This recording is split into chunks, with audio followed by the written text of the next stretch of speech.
Peradaban Romawi pada masa pra-Islam. Imperium Romawi adalah sebuah imperium yang sangat luas, menguasai sekitar 34 benua Eropa. Imperium yang sangat besar ini terbagi menjadi dua bagian utama, Kerajaan Romawi Barat dengan ibu kota Roma, dan saat itu telah jatuh Kerajaan Romawi Timur dengan ibu kota Konstantinopel. Kerajaan inilah yang membawa bendera agama Nasrani pada saat itu.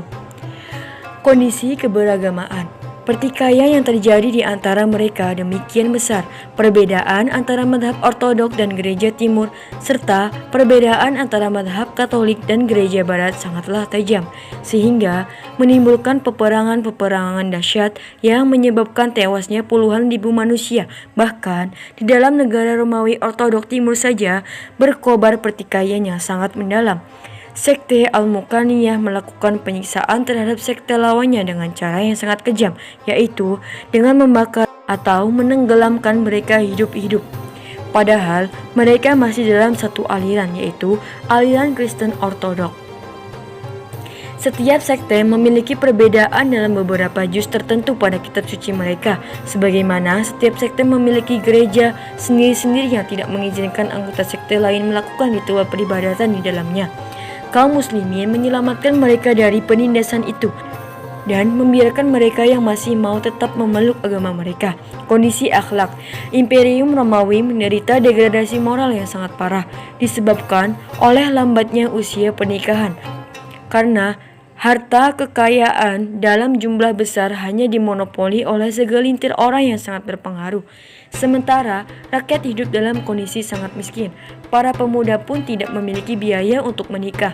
Mereka mencari pelarian dengan berbuat zina dan menjalin hubungan-hubungan yang tidak jelas. Salah satu sarana hiburan mereka adalah mengadu para budak dengan binatang-binatang buas di dalam kandang yang terkunci. Orang-orang Yahudi itu pun menuruti perintah itu karena rasa takut yang sangat luar biasa dan keinginan untuk tetap hidup. Sebab mereka memang merupakan manusia yang paling rakus untuk hidup meskipun penuh kehinaan. Setelah itu, orang-orang Romawi melakukan pengundian antara setiap orang Yahudi. Setiap yang keluar namanya, dialah yang membunuh rekannya. Sampai akhirnya, seluruh orang Yahudi musnah di kota Al-Quds. Kerajaan mereka runtuh dan tiada seorang pun yang selamat selain mereka yang berhasil kabur dan tinggal di tempat yang jauh. Kondisi sosial. Kerajaan mewajibkan pajak yang sangat besar kepada setiap penduduk. Pajak yang paling banyak dan paling berat justru diberlakukan untuk orang-orang fakir, bukan orang-orang kaya. Golongan kedua ini tidak memiliki hak apa-apa. Nasib mereka berada di tangan tuan-tuan mereka. Selanjutnya yaitu peradaban Persia pada masa pra-Islam. Kondisi moral.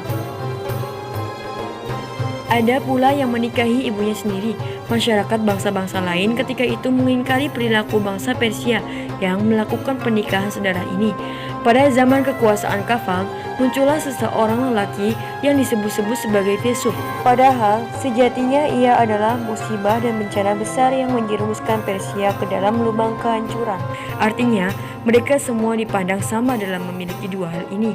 Jadi, pada hakikatnya, ini merupakan propaganda komunisme yang sangat menjijikkan. Seseorang lelaki yang kuat kemudian dapat masuk ke dalam rumah lelaki yang lemah, lalu menguasai harta dan istrinya. Sementara lelaki yang lemah itu tidak bisa berbuat apa-apa karena komunisme telah menjadi agama mereka.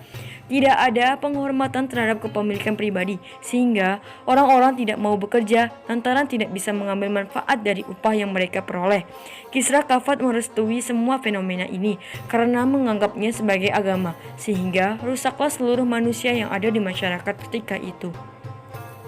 Kondisi sosial. Mensucikan para Kisra, mereka meyakini bahwa kinadi para Kisra mengalir darah Tuhan, berada di atas manusia dan di atas undang-undang, sehingga rakyat pun menyembah mereka. Karena itu, setiap orang yang menemui Kisra akan bersujud ke tanah dan tidak akan berdiri sampai mendapat izin untuk berdiri. Masyarakat Persia berdiri di hadapan Kisra sesuai dengan kasta mereka. Manusia paling dekat dengan mereka adalah kasta para pendeta, para panglima, dan menteri-menteri. Mereka semua berdiri di hadapan Kisra dengan jarak 5 meter. Sementara orang yang kastanya lebih rendah dari mereka harus berdiri pada jarak 10 meter dari Kisra. Masyarakat Persia menyumbat mulut mereka dengan kain putih tipis apabila menghadap Kisra, supaya nafas mereka tidak mencemari sang paduka Kisra yang mulia.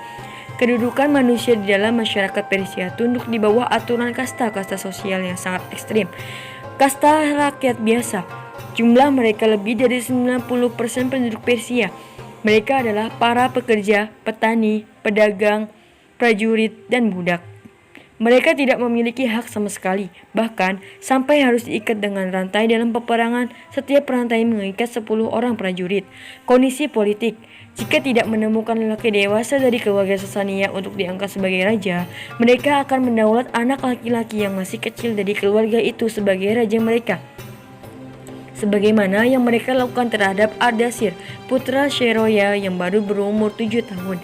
Kondisi keagamaan: agama yang tersebar di Persia adalah penyembahan terhadap api, yaitu ajaran Zarathustra dan menyeru kepada penyucian api. Zoroaster mengatakan bahwa cahaya Tuhan memancar dari segala yang bersinar dan menyala. Ia mengharamkan pekerjaannya menggunakan api, sehingga ia hanya membolehkan pertanian dan perdagangan.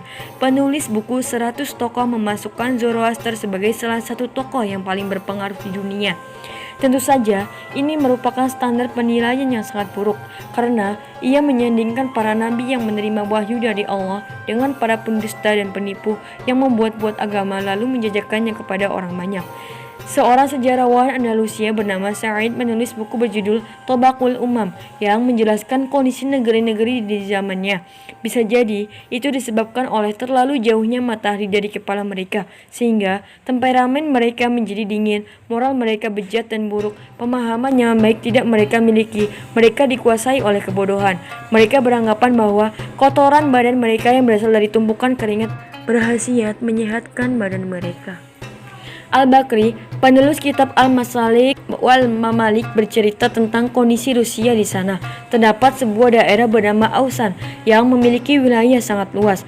Tidak seorang pun yang tahu kondisi di dalamnya, karena setiap orang asing yang menginjakkan kaki daerah itu selalu dibunuh.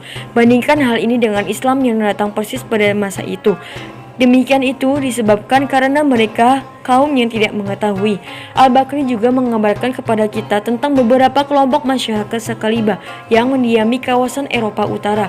Mereka mempunyai beberapa tradisi yang mirip dengan tradisi masyarakat India. Mereka membakar orang yang mati, lalu istri-istri yang datang memotong-motong tangan dan menyayat muka mereka sendiri dengan pisau. Ibnu Fadlan, salah satu tokoh pengembara muslim di abad ke-4 Hijriah, menceritakan apa yang ia saksikan sendiri tentang kematian seorang pemimpin di Eropa. Setelah itu, orang-orang mengikat lehernya. Lalu, datanglah seorang perempuan tua yang mereka sebut sebagai malaikat maut membawa belati besar di tangannya.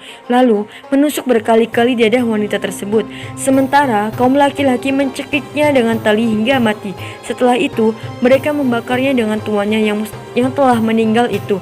Dan dengan perbuatan seperti itu, mereka mengira telah memberikan penghormatan yang selayaknya terhadap si tuan. Baik perintah di atas mengandung arti wajib maupun sekedar anjuran. Tetapi itu menunjukkan secara gamblang bagaimana pandangan Islam yang agung dalam berinteraksi dengan hamba sahaya. Cukup sekian, terima kasih telah menonton.